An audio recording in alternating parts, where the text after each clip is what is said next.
ബാംഗ്ലൂരിലെ ഉത്തരഹള്ളിയിലുള്ള saint Antony's ദേവാലയത്തിൽ നിന്നും തിരുവോസ്തിയടങ്ങിയ അരുളിക്ക മോഷ്ടിച്ചു. ഫെബ്രുവരി 25-ാം തീയതി ചൊവ്വാഴ്ച രാത്രിയാണ് അജ്ഞാതരായ ആക്രമികൾ ആരാധനാ ചാപ്പലിനുള്ളിൽ അതിക്രമിച്ചു കയറി തിരുവോസ്തി സൂക്ഷിച്ചിരുന്ന അരുളിക്ക മോഷ്ടിച്ചു കൊണ്ടുപോയത്.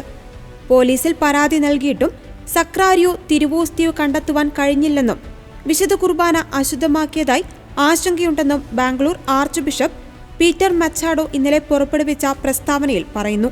ഈ പശ്ചാത്തലത്തിൽ ഇന്ന് വെള്ളിയാഴ്ച ബാംഗ്ലൂർ അതിരൂപതയുടെ കീഴിലുള്ള എല്ലാ ദേവാലയങ്ങളിലും പ്രായശ്ചിത്ത പരിഹാര ദിനമായി ആചരിക്കുവാൻ ആർച്ച് ബിഷപ്പ് ആഹ്വാനം നൽകി.